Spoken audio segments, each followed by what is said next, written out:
Bolster S. Bear here. I hate this time of year. All these flashy Formula One cars invade our quiet country. I mean all the noise.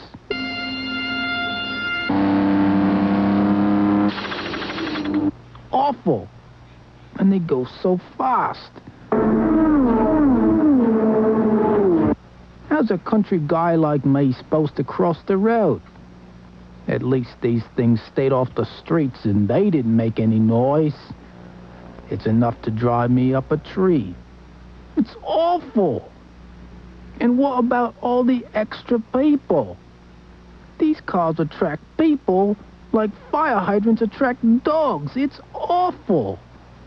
And how come whenever you see one of those guys, you find two of these? Awful. All this high technology. You know, one of these equals 700 of these. That's 700 of my friends out of work. And my friends don't need any help turning left or right. If these Formula One cars are so high-tech, how come they're always bumping into things? And that car has eyes. I just wish they'd all go home. I really hate this time of year. It's awful.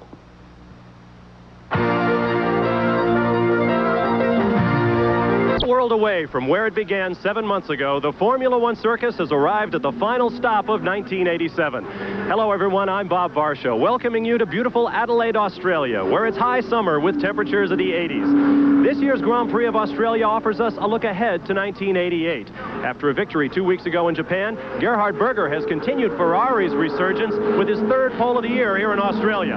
As a result of his injuries suffered in Japan, Nigel Mansell will not start in Australia for Williams, putting his second place in the championship very much in doubt. Replacing Mansell in the Williams car will be Riccardo Patrese of Brabham, scheduled to be Mansell's teammate with Williams next year. And replacing Patrese with the Brabham team, 24-year-old Formula 3000 champion Stefan Modena of Italy.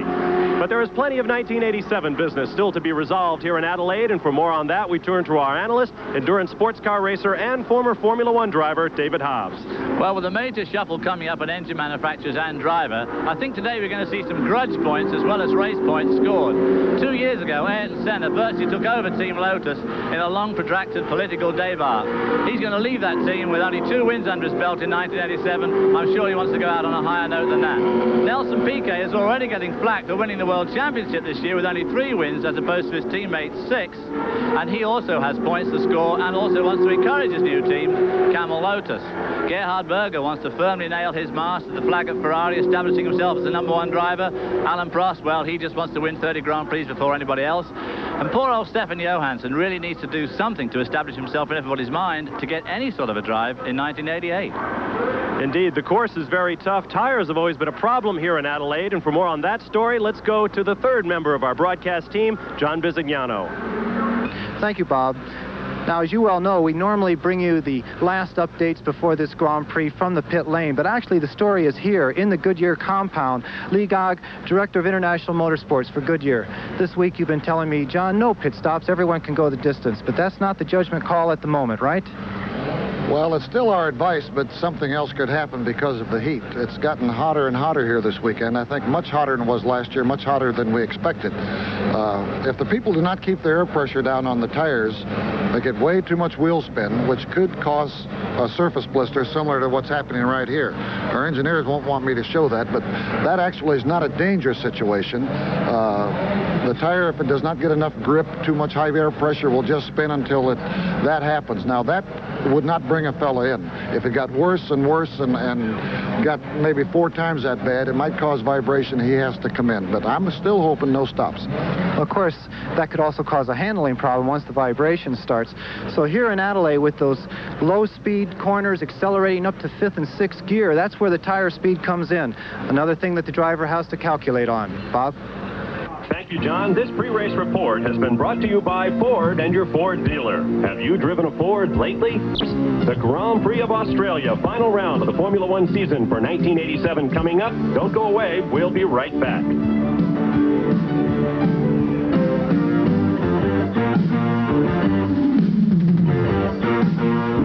Good reached 93 degrees with a light breeze off the Gulf of St. Vincent. Population has turned out for this race in droves, some 300,000 over the 3 days, some 130,000 expected today. And here's the way the field will line up for the Grand Prix of Australia. On the pole from Austria, Gerhard Berger, who's been sick with a fever the past couple of days, but nothing's hotter in Formula One right now than Berger and his Ferrari. Outside the front row will be two-time world champ Alain Prost of France, who will lose his #1 rating and his tag Porsche power after this race. He'd like to send both off with a victory. Row 2 will be all Brazilians. Nelson Piquet on the inside in the Williams Honda in his final race with Frank Williams' team. At his elbow will be Ayrton Senna in his last race for the Camel Lotus Honda. Those two don't like each other, and they should be fun to watch. Inside row 3 will be Terry Boutsen with a great second-round qualifying effort in the Benetton Ford. To his right will be Michele Alboreto. A great race in Japan for Michele, 1-4 for Ferrari. Inside row 4 will be Riccardo Patrese in the Williams Honda, replacing Nigel Mansell, who will be his teammate in 1988. And Stefan Johansson will have the second Marlboro McLaren tag in his swan song with that team outside of row 4. Row 5 will have Teo Fabi on the inside with the second Benetton 4, a car that's been having some engine problems throughout the weekend. At his right will be Andrea De Cesaris, a great qualifying performance for him in the Brabham BMW. Row 6 will have all USF&G Arrows cars, Eddie Cheever inside, Derek Warwick outside. Row 7 will be Alessandro Nannini alongside Satoru Nakajima in the second Lotus Honda. Row 8 will be Stefano Modena in a great first Formula One effort for Brabham with Martin Brundle and the Zach Speed alongside. Row 9 will be Philippe Alliot and Philippe Streff in the highest-ranked normally aspirated car, the Tyrrell. Jonathan Palmer, his teammate, will be inside row 10 alongside Rennie Arnoux with motor problems in the Ligier. Row 11 will have Yannick Dalma and Piercarlo Genzani in the other Ligier. Row 12 will be Ivan Capelli in the March with Christian Donner in the Zach Speed to his right. And the final row, the 13th, Roberto Moreno in the AGS Ford with Adrian Campos in the Minardi. John Bizignano has some thoughts before we get started today. Let's go down to pit lane. A little bit of disturbing news down here, Bob. Gerhard Berger went out onto the grid in his race car. He did not like the sound of the engine, and he is actually going to be starting from pole position in the spare car. They say it's set up identically, but as you know, a spare car is never set up identical to the race car that he's been using all weekend long. The Williams cars, both in their passive suspension type setup, there is a fuel leak just before this start. In the Patrese car, they think that they have it all sorted out. Bobby also in a spare car due to engine problems. McLaren A-OK, Brabham A-OK, Arrows A-OK. The Lotus Senna says, I am ready to come first here. I'm going to be going flat out for my third victory this season. Nakajima, some front wing changes to that car just before the start of this race. And the Tyrrells, they feel that a normally aspirated engine can score points here in Australia. Bobby, they're all ready to go racing. Well, and we expect plenty of action. We've got an unpredictable car on the front row and a 2.35-mile race course with 15 turns ahead of them. We'll be back from one of the moments in motorsport, the Formula One standing start from Australia, right after this. Australia in the final round of the Formula One Series for 1987. We apologize. We're having video problems. We'll pick up the action in the race shortly after the start. Here's a replay of the start of the race, and look at Gerhard Berger. Takes a quick glance to the right in his mirrors. He's concentrating on Prost, and Piquet gets by. Piquet did get by. That was a tremendous start from Piquet, but just as we come in out of the picture here, we're going to go into about turn 4. Berger put a move on him and got back into the lead. Tremendous jousting. Now watch, and there in the background you saw Alessandro Nannini in the Minardi go hard into the turn side wall in the very twisty early section of this course. 5 laps are complete. Gerhard Berger, your leader, by 7 complete seconds over Nelson Piquet, Alain Prost, Michele Alboreto 4th, Ayrton Senna is 5th, and Riccardo Patrese 6th in his debut effort, subbing for Nigel Mansell in the Cannon Williams Honda team. The cars have spread out down the long Jack Brabham stretch, normally known as Dequetteville's Terrace here in Adelaide. Piquet at this point leading 2-time world champion Alain Prost. Well, there we see the in-car camera from Nakajima's Lotus, one of the all-time greats in Formula One. He's waving somebody by there. Going down the long Jack Brabham straight, the Lotus cars, the Honda-powered machines, making speeds of near 200 miles an hour before hard braking, going all the way down the gearbox for this first gear hairpin turn before they re-enter what is essentially a horse racing track. Victoria Park Racecourse forms the stadium section of this 2.35-mile circuit. 80 2 laps will go down today in the final round of the Formula One Championship for 1987. Down to the start line hairpin. Now he's going to come onto the start-finish line in the first gear here. He'll go up through the box up to pit. As he goes past the pit, gets his pit signals, comes into turn 1. A relatively tricky little left, right, left sweep here. Just jumped over the curb there. Snatches a higher gear, third. There's the Minardi that was out on the very first lap. Down to second gear. They're back onto Wakefield Street now. There we're back on the leader. And as you can see, he's got a tremendous lead over Nelson Piquet in the Williams. Gerhard Berger, 28 years old, his first year with a Ferrari team, and he has simply electrified that team in the late stages. He took the pole at Portugal, very nearly won the race, but under heavy pressure from Alain Prost, spun with just a couple of laps remaining. Came back, took the pole at Japan 2 weeks ago, led that race from start to finish with expert pit work by the Ferrari team. They are absolutely on cloud 9 in the Ferrari group right now because Gerhard Berger is taking this field by the throat. He has taken the pole. He has led virtually every practice despite a cold and a fever. He is not feeling his best. He is in fact driving the spare car today, having some problems with his race car. But Gerhard Berger has no problems right now. He has nearly a 10-second lead over Nelson Piquet. Put an incredible stamp of authority on this race after only 7 laps. And in fact, Nelson Piquet is under extreme pressure from Alain Prost in the #1 car. But just look at Berger swing this car through these difficult street corners. Lots of unanswered questions in 1987, but you can bet that a lot of analysis will be focused on the Ferrari team as we go into 1988. Englishman John Barnard took that team over at the beginning of the year. There was a lot of criticism about the fact that he was running it from England, making maybe 1 trip a week to Ferrari to oversee the engineering of the team. But in the last 3 races, Ferrari has been simply gangbusters in Formula One. There you see one of the Tyrrells in the pit. Looks like that's Dr. Jonathan Palmer making a quick and very early tire stop here in Adelaide. Back to Piquet with Prost in his mirrors. Behind them, Michele Alboreto. A 1-4 finish in Japan for Ferrari 2 weeks ago. They would love to improve upon that today in Adelaide. Well, Alboreto is hanging on to that duo pretty well there. Alain Prost, of course, you just never can tell with him because he really bides his time. I'm sure that he's just waiting for Piquet to make a mistake, which would be pretty rare. Piquet doesn't make many mistakes. Both these drivers maybe just looking after their cars just a little bit better than Gerhard Berger. It's hard to tell. Like I said earlier on, these cars could have some braking problems today. It's very hot and this track is very hard on brakes. And these 3 wires ahead may be conserving their cars near the end of the race. On the other hand, if they're not, Gerhard Berger is really putting on a great display this afternoon. Good look there at Michele Alboreto, the 30-year-old who lives in Monte Carlo. With over 100 Grand Prix starts to his credit, he wears the yellow and blue of the Swedish flag on his helmet, some say. It is a tribute to Michele Alboreto's great Formula One hero, the late Ronnie Peterson. Right now shown in 4th position with Ayrton Senna and Riccardo Patrese behind him. Michele Alboreto cruising in 4th position behind his teammate Berger, Nelson Piquet, Alain Prost, and a great race going down here in Adelaide, Australia. Tremendous support for this event. More than 120,000 people turned out in temperatures expected to reach into the 90s, and we'll have more of the Formula One Grand Prix of Australia when we return. Coming up tonight, live here on ESPN, more National Football League. A great game, the Los Angeles Raiders against the San Diego Chargers. The Chargers, always known as a great offensive team with running back Curtis Adams and quarterback Dan Fouts, going up against the Los Angeles Raiders, who led the AFC in total defense for the 2nd straight season last year. And they also have Bo Jackson in the lineup. Coming up tonight, 8 p.m. Eastern, 5 p.m. Pacific, live here on ESPN, the Raiders against the Chargers.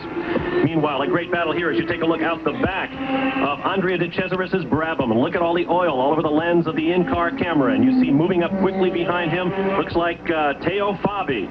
Teo Fabi and the Benetton having a go down the inside. And Fabi, it looks like, might have put the pass on Andrea de Cesaris, who got a great qualifying performance and qualified in the 8th spot in the Brabham. His new teammate, another great story in this race, 24-year-old Stefano Modena of Italy, who qualified in 15th for Brabham in his very first start in a Formula One car. This is the battle for 2nd place. Nelson Piquet with Alain Prost right behind him as they leave the Victoria Racecourse and head out onto the streets of Adelaide, Australia. I can't help feeling that these guys, well, there's a surprise. Stefan Johansson's got the fastest lap of the race so far. He's been pulling up through the field, past Thierry Boutsen just a few laps ago, and he's right behind now Riccardo Patrese. Great effort by Stefan Johansson. David said it at the top of the show. He is desperately looking for a ride in Formula One for next year. And a lot of people think that's unfair. Stefan Johansson with 8-point scoring finishes this year, as many as his teammate Alain Prost.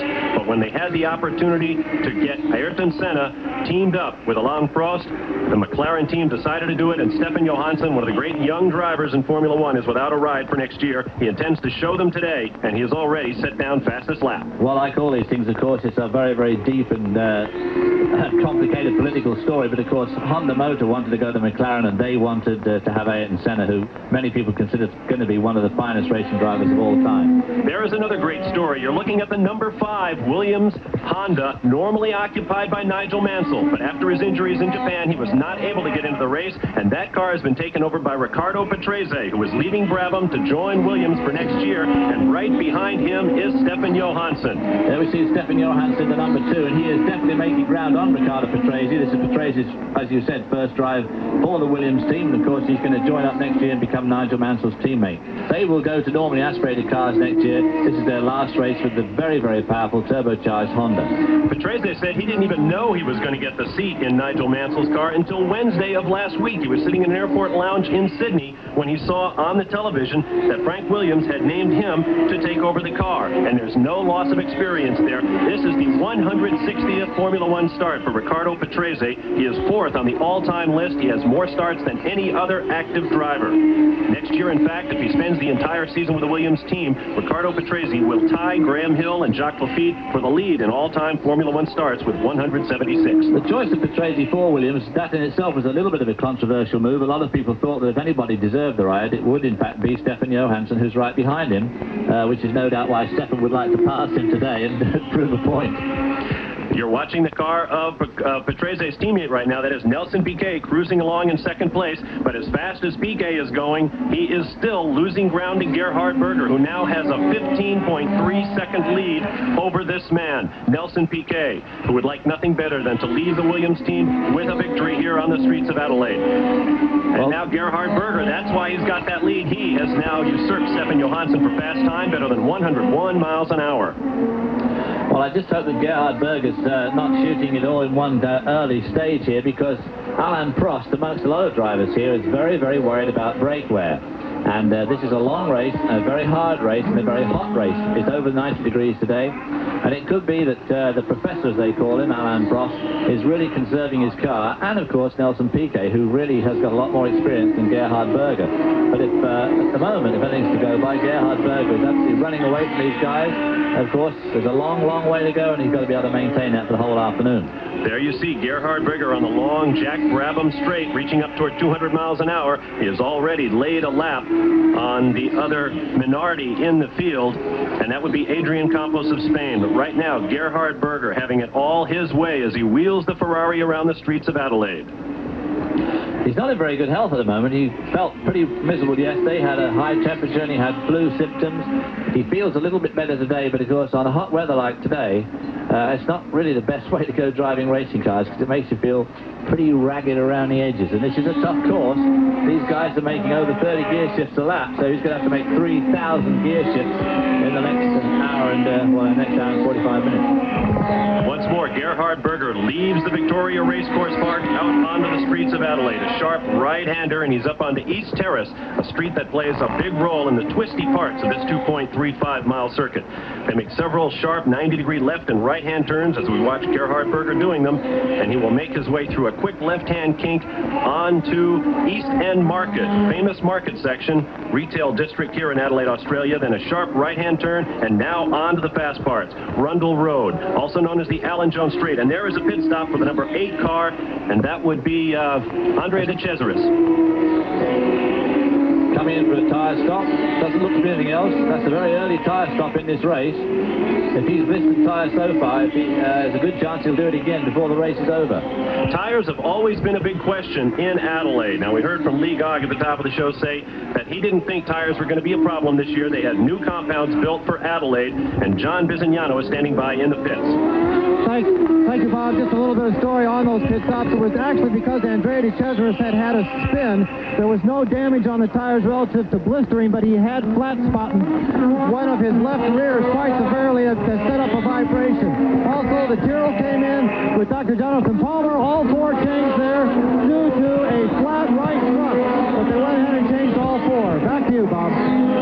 Okay, John, recall a year ago when Nigel Mansell came in with a shot at the World Championship, had a tremendous explosion, and his left rear tire was just able to keep the car under control. There's not a driver in this field who doesn't remember it as you look out the back of Andrea de Cesaris' machine. We'll be right back. Every Sunday at 7 p.m. Eastern, 4 p.m. Pacific, live here on ESPN, it's NFL Primetime, an hour-long recap of the day's National Football League action with highlights of every game played, more than ever seen before on TV. So join ESPN's Chris Berman, analyst Pete Axhelm, and recently retired Denver Bronco and three-time Pro Bowl linebacker Tom Jackson for insightful and dynamic analysis of the NFL on NFL Primetime, live here on ESPN. John Bisignano has more from Pit Road. Bob, during that break, Cale Fabi came in the Benetton car, and his rear tires were totally blistered all the way around both rears, right and left. There were severe blisters all the way down to the tread. So these cars are having trouble maintaining an even rear tire pressure, and as they accelerate out of these slow corners, we could see blistering. And another thing is these pit stops are coming early in the race. If everyone has the same problem, you may see two or three pit stops total. Is starting to rebound some more tires. All right, thanks, John. David, I told you before the race, I think we're going to see tires become a story here. Well, if they're blistering tires at this early stage, obviously there's every good chance they'll come back in with more blistered tires, unless when they change the tires they go to a slightly harder compound. But of course if they go to a harder compound they'll go a bit slower, or they'll slide around more and blister those. There's no signs of blisters on Nelson Piquet's tires, not that we can see anyway. That's a great camera shot, that low down there, as they come through that hairpin onto the start-finish line. There we see Piquet going over the start-finish into turn one. And of course Alain Prost just biding his time and hanging right in there with Nelson Piquet, not letting him get too far in front. And on the other hand, not overdriving that car, the brakes, the tires, or the engine. Because obviously, Alain Prost would dearly love to win this race. That'd give him 29 Grand Prix wins and put him within really easy touch of that 30. Alain Prost, the 32-year-old Frenchman known as the Professor, notoriously gentle on his equipment and his tires. But recall 2 years ago, that is, in the 85 Australian Grand Prix, K.K. Rosberg came through with a victory after 3 tire stops. He was able to keep fresh tire, fresh adhesion on his car, and he was able to come through and win for Frank Williams. So tires we expect to be the story today as you watch Michele Alboreto in 4th place making his way around. You see Berger up front. Let me correct his lead. I said 15 seconds earlier. It's actually 5 seconds, but still he is dominating this field. Here comes Ayrton Senna driving the notorious active suspension. Oh, and it looks as though, is that Modena in the pits? Looks like Stefano Modena from Italy with his first Formula One pit stop in the Brabham. So maybe the Brabhams are using tyres up a bit more than the other cars this afternoon, because we've already seen the Cesaris stop in the lead Brabham, and now we see Modena stop as well. He obviously wouldn't have quite the same feel for the tyres on the Formula One cars as the other guys, because this is his first race, but that was a very, very good stop. Let's go down to John in the pits again. We have Gonzalez in the pits in the Ligier Megatron car. They are changing all 4 tires, but they aren't really rushing at it. His engine has been misfiring the last couple passes through the pit lane. Gonzalez still sitting in the car. We don't know exactly what the problem is. They are taking off the engine cover. Bob, back to you. Okay, through the weekend, Genzani and his teammates have been having problems with engines. Now watch again as young Stefano Modena exits the pits and clobbers the barrier. I think he was probably looking back. I think he was being very gentlemanly there and keeping out of the way of Gerhard Berger, who was coming up to lap him. So that was, made a bit of a mess of his lap for himself, but at least it kept him out of the way of the lead cars. Give a lot of credit to young Stefano Modena, the Formula 3000 champion in Europe. He had never even seen a Formula One race coming into his first drive here with Brabham. He said, I was once at a race where the Formula One cars were also driving, but it was too noisy, so I didn't watch. And now he has an opportunity to drive a Formula One car for the first time, and he is letting the leaders go through. That's Nelson Piquet with Alain Prost right behind him. Well, he's doing a tremendous job of keeping out of the way of everybody else. I must say, it's nice to see that. Sometimes drivers seem to drive with, why they bother with rear view mirrors, I don't know, but Modern are making a very good job there. He doesn't want to get in the way of these real professionals as they're duking it out for the World Championship point. Good look there at Nelson Piquet, 35 years old in his 141st Grand Prix start, and behind him Alain Prost. Could be a good battle here for second place on the streets of Adelaide, Australia. We hope you're enjoying it here on ESPN. Through the right-hand turns on East Terrace. Now Prost starts to close in on Piquet. It is Honda power against the Tag Porsche machine. This, of course, is the last time we'll see the Tag Porsche-powered cars. Next year, that engine is going to just go quietly away, and we'll see a lot of Honda engines. And, of course, we'll see a lot of normally aspirated engines. And these two drivers, although they don't look as if they're putting a lot of effort into this, are, in fact, now pulling away from Alboreto in the number 27 Ferrari. There's a good shot from above, and you can see the kind of speeds they make. And look, one of the Zach speeds has got a problem. Brundle, I think. That's the number 8 machine. Excuse me, it couldn't be 8 if it's a Zach speed. It looks like a turbo problem. They normally generate all that steam. It's either Brundle or Christian Danner. All I could see was the white on the helmet. I think it's Martin Brundle.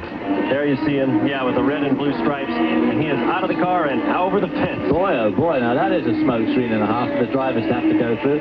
Always a bit alarming, you know, when the track is completely obscured by smoke, because if it really is totally blank, you don't know where in the smoke. You know there's something in the smoke, but of course you don't know where. And there you see your leader, Gerhard Berger, making his way down the Jack Brabham straight. Through the chicanes he goes, passing one of the normally aspirated cars. Look like that's Dr. Jonathan Palmer. We'll be back to the streets of Adelaide, Australia after this.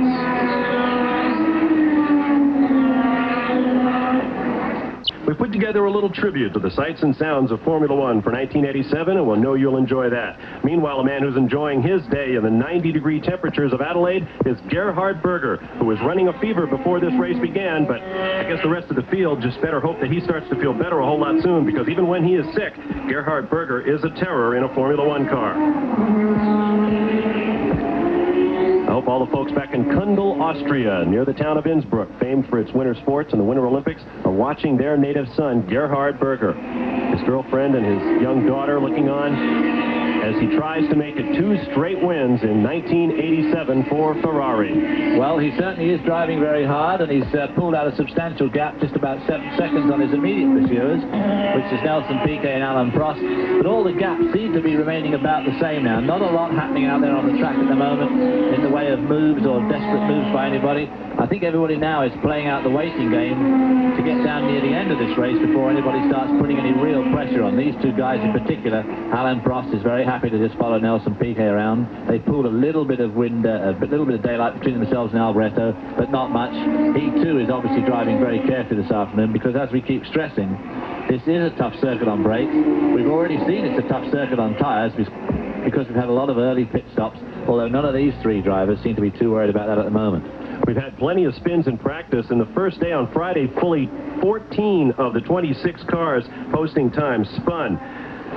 Your leader remains Gerhard Berger, Nelson Piquet in second, Alain Prost third, Michele Alboreto is fourth, Ayrton Senna fifth, Ricardo Patrese is sixth, Stefan Johansson seventh, followed by Terry Boutsen, Eddie Cheever, and René Arnoux.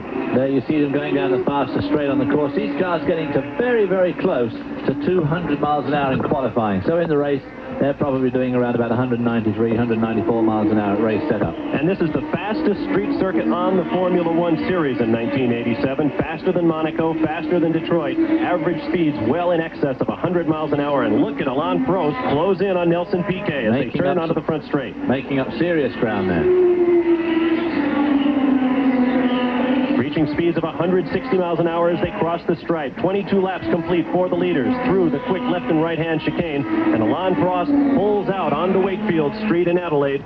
trying to run down Nelson Piquet. Alain Prost looks like he's moving in now to take a position away. He certainly has the look of a man who's setting up the car in front of him. The car in front of that, however, Gerhard Berger, is a long, long way gone. About 7 or 8 seconds in front, which, of course, at these sort of speeds is a lot of ground. And just like in a stock car race back in the States, I imagine that Gerhard Berger is hoping that Alain Prost and Nelson Piquet will continue to battle with one another. Nakajima's car smoking there badly. The second Lotus of Nakajima, the Honda engine car, smoking very badly. I've no doubt he's headed on his way to the pits. There we see it at the back. Roberto Moreno pulled out in front of leader Gerhard Berger, under braking down there in the hairpin, and Nakajima is the yellow car off to the left at the top of your screen, about to be lapped by his teammate Ayrton Senna, but it looks as though Nakajima has a serious problem. Bit of bad luck there. One of the normally aspirated cars, I think it was Jonathan Palmer, got between Piquet and Prost. Just as I said, I think Prost was really getting Piquet set up for a pass then. Now he's going to have to go through the whole maneuver again and pull himself up onto Piquet. And of course it gets a bit frustrating because you have to work at putting yourself into these passing positions, and then to get somebody between you and the opposition is always very frustrating. Jonathan Palmer, who has been crowned the champion of the normally aspirated category, 3.5 liters non-turbocharged, running at 500 kilograms of weight. He is the champion in the normally aspirated class and has won the Jim Clark Trophy, the first time in 1987 for Dr. Jonathan Palmer and the Tyrrell team, which also won the Colin. Well, it looks like Nakajima has made it all the way around to the pits as you look from the inside of his car. Sorry, John. Let's go down to the pits and John Visignano. Bob Nakajima is coming in very slowly. He stopped just at the bottom of our vantage point here. They are taking off the engine cover. Trying to get that engine cover off around the camera is always a bit of work. This is the longest piece of carbon fiber in all of Formula One. It goes the whole length of the automobile, and one of the problems is getting the damn thing off the car quickly. Every mechanic is trying to get every Zeus fastener off. They had to actually remove the camera. A lot of smoke underneath the bonnet of Nakajima. They look like they're going for the turbocharger. Yes, it's definitely a problem with the turbocharger. Back to you, Bob.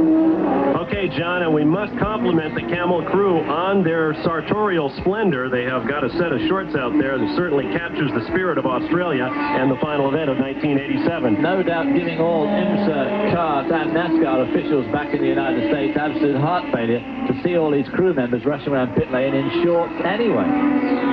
And so it looks as though Satoru Nakajima is out of the action, at least for now. Meanwhile, Nelson Piquet still has mirrors full of Alain Prost as they turn once more onto Wakefield Street, 24 laps complete for the leaders. I mentioned earlier that the Tyrrell team had won the Colin Chapman Trophy as the finest normally aspirated team in 1987, and congratulations to them as well. There you see the top 6, Berger, Piquet, Prost, Alboreto, Senna, and Johansson. Which would mean that as you can see from the time Patrese, column on the right, Johansson actually looks like he's losing a bit of ground onto to Senna now. I thought he was catching him up, but he seems to be losing ground a bit. And that would mean that Johansson has gotten by Patrese for that 6th position. Meanwhile, Alain Prost continues to dog Nelson Piquet on the fast Jack Brabham straightaway. Cars reaching a couple of hundred. You can see the sort of crowd there. This Australia, this capital of South Australia, Adelaide, absolutely gone into race mania this week. I've never seen so much press reporting, so much papers in the newspapers, the radio, the TV, absolutely gone berserk over their Grand Prix. I'm very, very proud of it and incredibly enthusiastic about having this race down here in Adelaide. And of course, people from all over Australia have flown in to get here. You can't get a plane in or out of the place for days before or after the race. Tremendous, tremendous support for this race here in Adelaide. You see the shimmering heat on the long straightaways. Temperatures reaching the 90s here in Adelaide. I went looking for a t-shirt yesterday and you couldn't even find one. They were sold out before race day. Big moment for South Australia.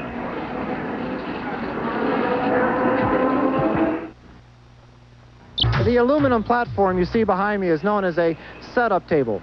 One thing that's not constant in Formula One, of course, is the surface of the different paddocks all around the world. So each team actually brings these setup tables with them in their large transporters. The purpose is to be able to set the suspension of the car up in a very accurate manner. To be a ½ millimeter out on any one of the corners of the suspension can turn a well-handling car into a total disaster, therefore, of course, causing lap times. Also, within the setup table, there are 4 scales that can measure the entire weight of a 1,200-pound Formula One car down to accuracy of 100 grams. Back back in the race in Adelaide. You're watching the continuing battle for second place. It is Nelson Piquet with Frenchman Alain Prost right behind. Teo Fabi has brought the Benetton into the pits where they're having a terrible time making a tire change on the Benetton Ford. Meanwhile, out on the track, Piquet has to be wondering about his tires and how long he can hold off Alain Prost of France. Coming up to lap the two Lolas there, so we're getting into a lot of lap traffic here. You can see the traffic there. A sight we won't be seeing next year is the incredible speed with which these turbocharged whistled by the normally aspirated cars on these straights. Those sort of speed differentials are going to go away next year as the normally aspirated cars pick up a bit of speed, and of course the turbocharged cars lose about 250 horsepower. That because of turbo restrictions and fuel restrictions on the car. Now you see that one of the Lolas is positioned himself between Nelson Piquet and Alain Prost. Is that Alliot? Philippe Alliot of France. And he had better let his countrymen by. Whoa! Now that's unusual to see Alain Prost do that. But he's obviously got a bit frustrated there that his countrymen wouldn't let him through. And let's hope that hasn't done. And Alboreto's got him through now. Alboreto locking up his brake test. He tried to make a pass on Prost. Prost wasn't having anything of it. All trying to struggle their way through this slower traffic. Here's another look. Oh, four wheels way off the ground. Alain Prost took his eyes off the racetrack for a moment. Quick look there in his mirrors as he comes back down with young Yannick Talma right behind him in the other Lola. A rare mistake there by Alain Prost of France. But I'll tell you what, he was a little bit lucky because he just happened to re-enter the road in a small break in that curve they constructed here. So only one wheel went over it the second time. And it doesn't appear at this moment to have done any damage to the car, but he must be worrying about it. There's the Brabham back in the pits again. Stefano Modena with his second pit stop of the day. Now here comes Alboreto one more time taking a shot at Prost, but he will not get him. That Lola's not giving up without a struggle, is it? That's a normally aspirated car, and he's just not going to let these turbocharged cars go without a struggle. And in the ensuing melee, this car here, the yellow car of Ayrton Senna, the Lotus, the Camel Lotus, has managed to pull right up now onto Alboreto and to Alain Prost. So what was a battle for second has now become a battle for third as Alain Prost is busy trying to hold off Michele Alboreto and Ayrton Senna. Fastest lap has now been turned in by Gerhard Berger at better than 102 miles per hour. As you can see, as the fuel loads go down, the speeds go up. Of course, the other thing that happens is that with these street circuits, which aren't used, obviously, every day for racing, they don't have a real racing line. And as the weekend goes on, that line gets better and better and better, and the racetrack speeds up as the weekend goes on. And then, of course, you've got to start all over again the following weekend, the following year when you come back to race again. I mentioned what happened when the guys behind Gerhard Berger start tangling among themselves, and it has happened. Gerhard Berger has now extended 5 seconds to his lead. He is now 11.5 seconds out in front of Nelson Piquet. Nelson Piquet, of course, has had the pressure taken off him in that getting through that gaggle of lap traffic, and of course Alain Prost is the one that's got the pressure now from Michele Alboreto in the other Ferrari. Watch for the telltale dark streaks on the tire, which would mean that they're getting excessive wear at one particular point on the tire. And because these are radial tires, these cars run a lot of camber, and you're most likely to see it to the inside near the hubs. There is your leader, Gerhard Berger, with 12 cars on the lead lap. Sailing along very serenely in the lead at the moment with nearly a 13-second lead, which is a pretty healthy lead after only 30 laps. With an 82-lap race, I imagine that obviously Gerhard Berger is not showing any undue sign of tyre wear, otherwise he would have pitted by now. I guess he'll be pitting on round about lap 40, 45, somewhere like that, about halfway through. Meanwhile, Nelson Piquet, another fastest lap from Gerhard Berger. Marginally faster as the young Austrian continues to extend his lead. And that will mean pit stops will be very important. Gerhard Berger, if he can add just a couple of more seconds, could conceivably get into the pits, get a good fast pit stop, and get back out. In Japan 2 weeks ago, he got one on the order of 6.8 seconds, I believe it was. Never really lost the lead because his two pursuers, Piquet and one other car, I've forgotten who it was, were not able to get back out without having to pit for tires themselves and hand the lead back. Gerhard Berger out front. Piquet in second, Prost in third. John Bizignano has more from the pits. Yes, Bob, just to update you on several people. The Benetton of Fabi came in. His rear tires were very badly blistered. The right front tire, they had a heck of a time getting the nut off of that tire with a lengthy pit stop. We had the Nakajima car. All the smoke from that Nakajima car was because of the hydraulics being lost on on the active suspension and blowing onto the turbocharger. The turbocharger was okay. My apologies to Honda. It was an active suspension failure. We have Ghisani and the Ligier back out on the circuit. They changed the black box, the electrics, and while looking at that, they found a loose oil line. So a little bit of luck for the Frenchman there. Now listen, Modena, the reason he came into the pits was because he said, fellas, I'm too knackered to continue. 94 degrees down here can put it up to about 112, 115 in the cockpit. They threw some water on him and sent him back out. So keep your eyes on Modena. Meanwhile, Terry Boutsen of Belgium wanders off the racetrack. He could be becoming a factor in the driver's ability to cope with all of the problems of handling a 1,000-horsepower car on these tight streets. Well, it could be also, if Theo Fab has been in twice with tyre problems on his Benetton, it could be that Theo Fab is also getting near the end of his tyre life, and that may have been just a case where he didn't have enough grip to brake and turn into the corner at the same time, and he chose to take the escape road instead of running over the curb. Thierry and I used to drive together in 1984. In fact, it was one of the happiest years of my racing career was when he and I drove a Porsche 962 in the World Endurance. He's a great driver and a great guy to be around, too. I remember now who it was that was breathing down Berger's back in Japan 2 weeks ago was Stefan Johansson. He is now within 3 seconds of Ayrton Senna for 5th place. The top 6 runners very close together in Australia. On the streets of Adelaide, the traffic continues to thicken as normally aspirated cars and the high-powered turbocharged machines get together. Alain Prost has been having nothing but problems. He barely avoided Piercarlo Genzani, who was slowing on the racetrack just half a lap earlier. Now you saw he got a little problem there with the march of Ivan Capelli. That's the Leighton House march of Ivan Capelli, and of course he's now got himself between Prost and Alboreto. He balked Alboreto, which has allowed Ayrton Senna to get right with Alboreto. So if they can dispose of him on this long straight, they'll be okay. And as you see, Genzani pulling off. Looked like he maybe had a little bit of turbo fire there, and off to the left of your screen as Genzani came off, I saw one of the USF&G Arrows machines off the racetrack. Fire marshal quickly up there to douse any problem Genzani might be having.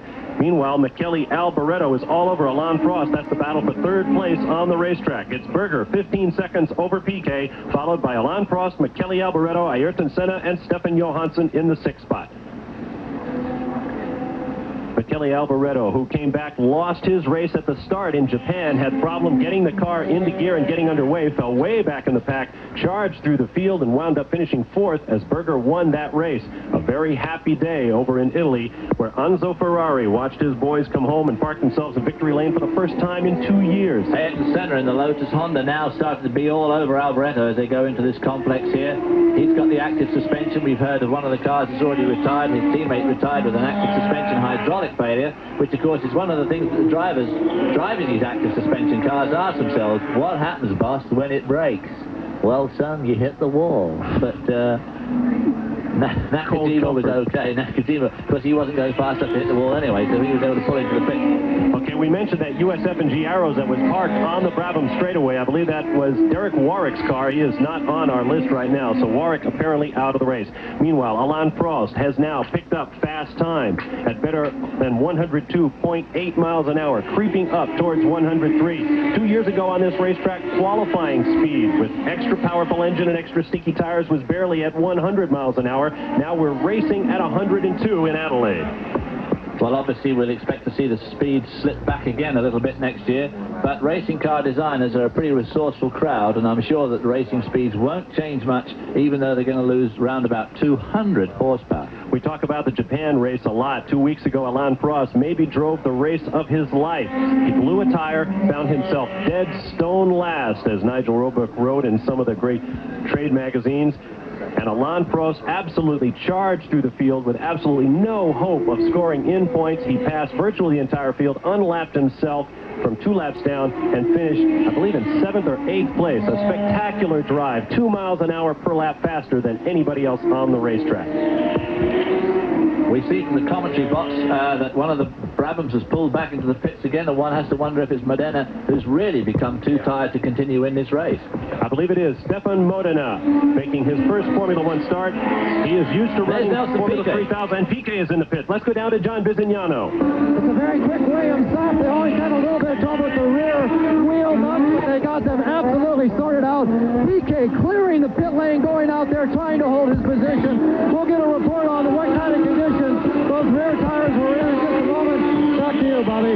Thanks, John. I looked up and watched as Nelson Piquet did clear the thing. I mean, it was like watching a stone go through water, people scattering in all directions as Nelson Piquet made his way out. They were still pushing Modena's Brabham back into the garages. He was perpendicular to the very narrow pit lane here in Australia, and I thought Nelson Piquet was going to clip him. Well, of course, the tyre-changing technique in modern Formula One racing, to me, is one of the most bizarre hang-ups of old-time racing. I mean, it is just the most dangerous thing that you can possibly do, and how it's allowed to continue like it is with the pit layout as they are, with no safety wall for the mechanics to stand behind, to me just seems incredible. But it looks pretty impressive, but I'm not sure how impressive it's going to look when about 6 mechanics get wound around one of those wheels one day. 16 people on average per team go out there to change tires. If you're used to watching American sports car or stock car racing, you're lucky to get 5 or 6 guys over the wall. You can get your driver disqualified by having more than that. But here, in addition to wearing shorts, they put 16 people out there to change tires. There's about 6,000 people in pit lane at the moment. There's more people in pit lane than in the grandstand. Media down there as well, photographers and officials down there. It is very, very exciting and very, very dangerous. Meanwhile, Alain Prost has reset fast time. We are now up to 103.5 miles per hour. But he has not been able to dent the lead of Gerhard Berger, who is now 18 seconds out in front. Gerhard Berger, of course, must be due for his tyre stop soon. Nelson Piquet was the first of the real front runners to make a pit stop, so Berger and Prost and Alboreto can be expected to come into the pits any moment now. There you see the USF&G arrows of Eddie Cheever just going out the bottom of your picture. He is running in 9th position and about to be lapped by the leader, Gerhard Berger. You see the leaderboard. Berger, Prost, Alboreto, Senna in 4th position. Johansson is 5th. Nelson Piquet down to 6th after that pit stop. We'll be back to the Grand Prix of Australia in Adelaide after these words.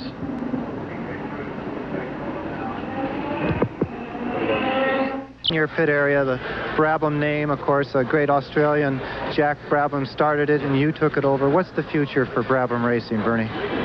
Good. Alive and well.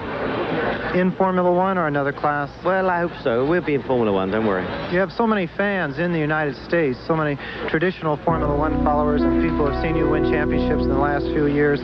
Everyone's really wondering, will Brabham be in Formula One as a top-running team in 1988? Well, unless we think we can be a top-running team, we won't be in Formula One in '88. You know, we need to have some decent sort of an engine package.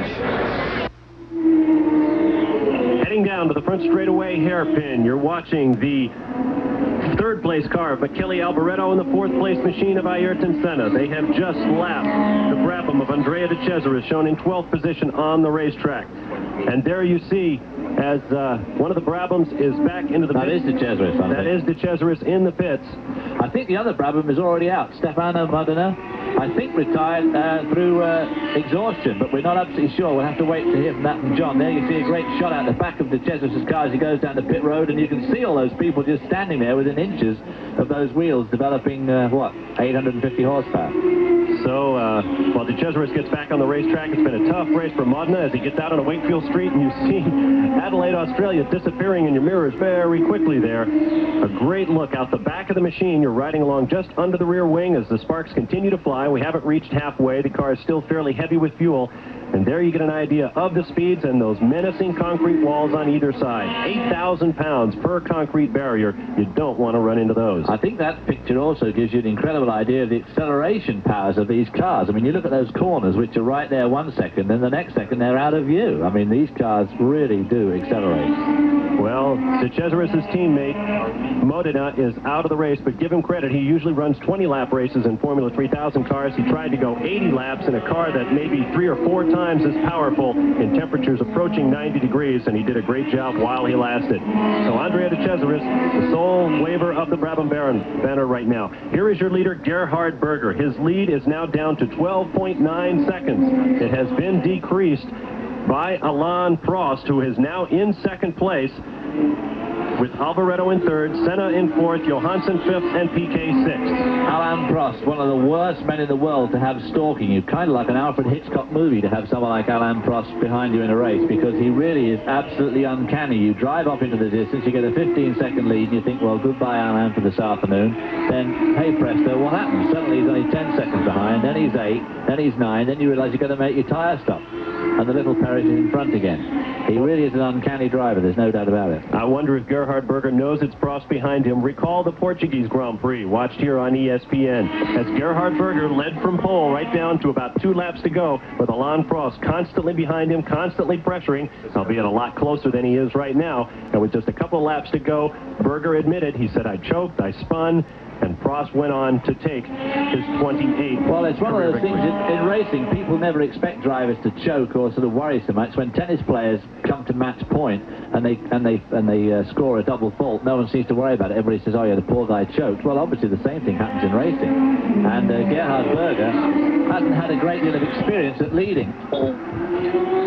We've got an awful lot of traffic coming down. And whoa, and there's Prost once again hitting the curbs in that chicane. Not a good day at that stretch of the racetrack for Alain Prost. I tell you what, those 4 cars all arrived at turn 1, all at exactly the same time, and they all wanted exactly the same 8 square feet of road. Alain Prost probably considers himself lucky he came away with all 4 wheels and a race car underneath him. Boy, I tell you, and Ayrton Senna has now sided his way past both Alboreto and Alain Prost. 28 cameras from 9 Network here in Australia, helping to bring you coverage of the Australian Grand Prix. The FOCA Award winners for best televised coverage of a race last year, and they've made a multi-million-dollar effort to bring the world another great race, and they're doing it. Broke off in most unprofessional manner there from your commentator, because I happened to glance out the window and saw those cars approaching the turn when I was talking about something else on the monitor. Yeah, but it was a bit of a heart-stopping moment.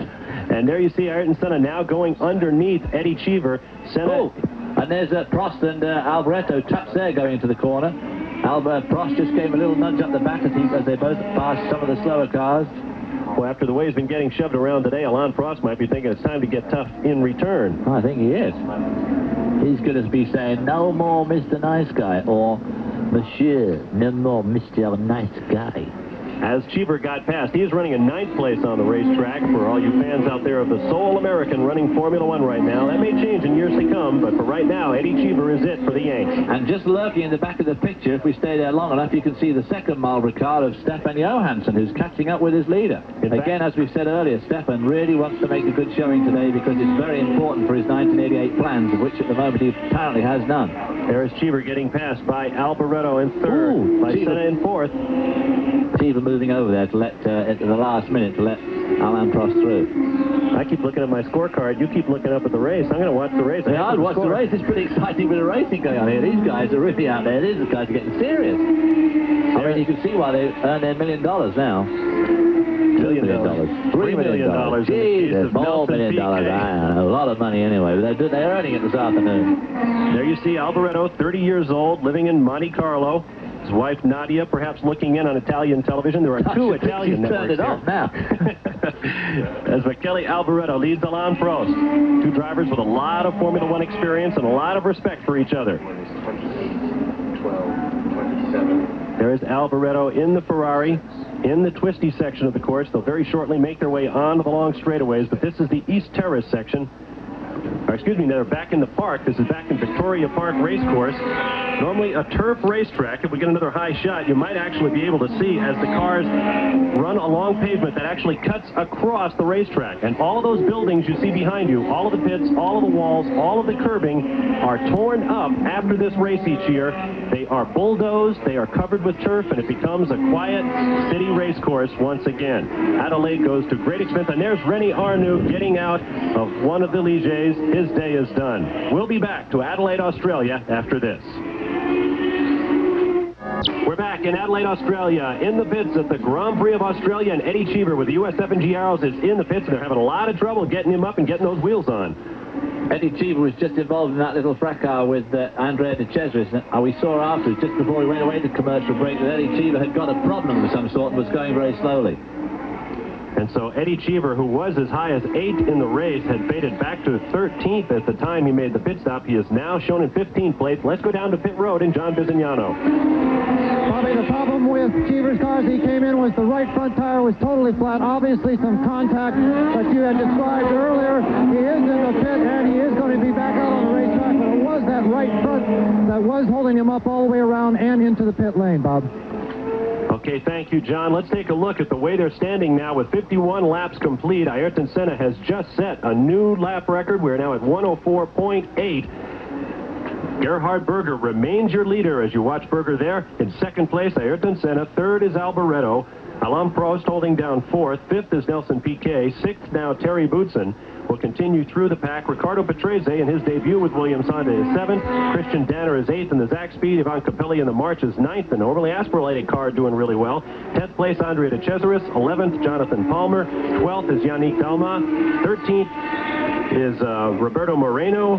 14th, Johansson is out. That moves Eddie Cheever up into 14th. 15th, Teo Fabi. 16th, Adrian Campos. 16 cars remaining in the race of the 26 that started. There has always been great attrition here in Adelaide. 2 years ago in 1985, the record was set when only 8 cars out of 25 that started the race finished. Last year was 14 out of 26 finished the race, and we'll probably go somewhere under that this year. Let's go back down to pit road now, and John. We're with the USF&G Arrows driver, Derek Warwick. What went wrong? I was coming out of turn 8, and something went bang. Something went bang from the rear end, and I think the crown wheel pinion broke. The final drive just broke. We've seen a lot of tires coming in here with blisters on them. Were your tires blistered? What kind of shape is it in back there with those rear tires? No, the USF&G Arrows was running very well with tires. Eddie just come in for tires because he had a punch on the front right. I think we could have gone the full distance. It's a shame that he got the punch already. Derek, what about the heat? It's 93 degrees down here in the pit lane. That can be over 100 degrees in the cockpit. How tough was it out there dealing with the heat? It was very, very hot, but the problem for me was the engine was running at 120 degrees on the water, and in order to keep that down, I had to turn the boost right down to 3.2, and I just had to run at 3.2 and still with a water temperature of 110. So not only the engines, but the drivers are running very hot here in Adelaide, Bob. Thank you, John, and we've got more drama. Alain Prost has parked the #1 McLaren. He's looking down in the area of his fuel meter, but it's much too early for that to be a problem. The way those wheels are bent looks more like a park to me. Yeah, there you see, he spun off and went right past the gravel and into the tires. Well, that is unusual for Alain Prost to make a mistake like that. We didn't see the beginning of that playback, whether in fact somebody was in the way, but he's made a couple of mistakes this weekend. He spun twice in practice, alongside a lot of other people, mind you. This track has proven to be very, very slippery once they get offline. Like I say, they're city streets and they are slippery once you get offline, and it's caught Alain Prost, one of the best, well, probably the best driver in the world, out. Very unusual sight to see his car being towed away from the crash barriers. Alain Prost, who was running in 4th position at the time, fourth will now be Nelson Piquet, who's making his way back up towards first place strictly by attrition of the people in front of him. Terry Boutsen then moves up into 5th position. Ricardo Patrese into the final points-paying position in 6th. Well, of course, Nelson Piquet must be the guy who's gnashing his teeth at the moment, because he stopped to change tires, and of course none of his immediate pursuers have. There you see your leader, Gerhard Berger, with Ricardo Patrese in front of him. Berger now has reset fast time. We're approaching 105 miles an hour. We're in record territory. Gerhard Berger making his way around, and as he does, as he tries to win this race wire to wire in Australia, he is fighting history. In the 2 previous runnings of this race, the pole sitter has never won. Now here is another look at what happened to Alain Prost. Well, he just seemed to spin off. There didn't seem to be any other reason that we could see. He was right behind Alboreto. It was a fairly harmless crash as far as Alain Prost was concerned, which obviously is lucky for him and his car. But now we see Gerhard Berger trying to put a lap on the Italian Ricardo Patrese in his first drive in the Williams Honda. It won't be all that easy to slip around him, I wouldn't think. But there's a bit of smoke coming off that car of Patrese, I noticed, on the gear shift, but it could be just a turbo oil seal. You saw as Prost went into the tires, that's the 3rd time we've seen a spinning car prevented from contacting the wall. And it's good that they're out there. Well, a little puff of smoke there from the Patrese car. Tire barriers are absolutely fantastically effective things, but now we're seeing a lot of smoke coming out of that car of Patrese. Maybe it is something serious. Recall Japan, where Nigel Mansell went into the tires, and remember Derek Warwick in Mexico, where he went hard into the tires. He didn't even remember what happened until moments later. So the tire barriers really have saved some drivers' lives this year. Well, when the world disposes of something like 25 million tires a day, it's not too expensive a way of building some very, very, very effective barriers. Ricardo Patrese continues to puff smoke as they make their way down to the turn, and it looks as though de Cesaris in the background is getting onto pit road as they make the tight hairpin and head back up toward the stripe one more time. Your leader, Gerhard Berger, hoping to break the jinx of pole sitter has never won in Australia before, and Berger just flies over the barriers. We got an off-road race going here in Australia Well, now. he's not taking it easy, and one of the reasons he's not taking it easy is because Ayrton Senna has pulled from 18 to 12 seconds to within 12 seconds of Berger in the last few laps, and there's still 20-odd laps to go. There you saw as de Cesaris getting some more attention in the pits. His chances quickly fading. He was running at 11th when he made the stop. He'll be much further back. So he'll be at least another lap down. He was already 2 laps down, so de Cesaris is effectively out of the race. We don't know what the problem is with his car, but Gerhard Berger is fully aware of the fact that Ayrton Senna is winding him in. Good look there at Berger, and behind him, Dr. Jonathan Palmer, the normally aspirated champion for 1987, holder of the Jim Clark Trophy for the normally aspirated cars. And we also see the man with the magic hair, Thierry Boutsen, in that shot there, who's now running in 5th spot. There we see that great shot out the back of de Cesaris' car as he leaves the pits. That's a wonderful camera looking out the back as, whoa, looks like, I guess that's Piquet coming up quickly behind him in the 6th car. It is, as they make their way through that quick left-right chicane and out onto Wakefield Street. No waiting around for Nelson Piquet. He takes them on the inside. Well, that's all he needs, Piquet, is to have somebody coming out of the pits and blocking him for a couple of laps while he's trying to make up some ground here, because he has slipped back a lot, having made that tyre stop, and we don't really know whether he had to make it or not. He assumed, I assume, he assumed everybody would make a stop, and he thought he'd be the first in, and of course, if the other two don't, he's going to be out of luck. That camera rides right on top of the gearbox with the engine behind it. Can you imagine what would happen when the engine exploded? It happened on Friday, and we all got a great look as the flames and the smoke poured out behind Andrea de Cesaris' machine. We'll be back to the streets of Adelaide, Australia, after these messages. You're watching Formula One racing on ESPN. David Hobbs, John Bizignano with you for the Grand Prix of Australia here on ESPN. There is your leader, Gerhard Berger, hoping to become the first pole sitter to take the victory and hoping to generate back-to-back victories for Ferrari. Oh, he's got something. Got a problem? He's hit the ground on the right side. Gerhard Berger looks like maybe a suspension piece or something is dragging behind it, and he has slowed considerably. Right, is the right tire flat? Well, I take that back. He hasn't slowed much. Let's watch as Gerhard Berger makes his way around. There could be great drama here. Maybe he just picks... No, there's something there still. Something just causing a problem. He might have a tire going down. Unless he's got something jammed under the car. No, it looks all right from there. A close look with the help of the Network 9 cameras here in Australia. It's still dragging there. You can see it. It looks like maybe the under tray has come apart at the right rear corner and is dragging on the ground. There are little titanium strips that protect it as it bounces on the road. But Gerhard Berger is continuing. His lead is down to 9 seconds over Ayrton Senna. Great drama growing here on the streets of Adelaide as we watch your leader, Gerhard Berger. As I mentioned, it's been 1981 since Ferrari has won back-to-back races. There's nothing they would like better than to go build their car for 1988 with 2 wins to finish off the season. Gerhard Berger looking at his mirrors on the right-hand side. I think he's trying to get a look at what's going on at the right rear corner of his car. And this is Piquet off to the left, going very slowly. Nelson Piquet, who was running in 4th position at the time. We could see a tremendous shakeup in the leaders here as sparks now fly from underneath the car of your leader, Gerhard Berger. And Piquet got a good look at it as he crawls down the long Jack Brabham straightaway. Well, Nelson Piquet must be feeling an incredibly fortunate man. He won the World Championship going into Japan with the demise of his teammate Nigel Mansell, the only man who could really give him a run for his money, had that bad crash in practice and didn't take part in that race or this one. And it looks like he's going to be a DNF here as well, having 2 DNFs in a row, but having got the World Championship in his bag. I mean, that is... They say it's no good being lucky in racing. You've got to be clever and you make your own luck. But I tell you, there's sometimes when you're just flat lucky. Gerhard Berger making his way around, and the sparks fly at certain ports on the raceboard. Well, if it's the under tray that's coming off, of course, there's a lot of ground effect developed by these cars. The faster they go, it literally sucks the car down on the road, and of course, when they go fast, that's when it sucks the under tray down. There is Piquet crawling into the pits. They're going to put him up on the jacks, but he had a big problem out there. Let's go down to John on pit road. Our vantage point is a little ways down the pit road. They don't seem too terribly concerned with any engine parts or anything. Alan de Cesaris there looking around at the back of the car. Everyone gathered around trying to get an opinion on it. Suspension is being checked both front and rear, but it is a very long... The brakes are absolutely steaming. We can see now the smoke coming up from both the front and the rear brakes. That is the same reason that Teo Fabi is out of this Grand Prix. It looks like brake problems for the Williams.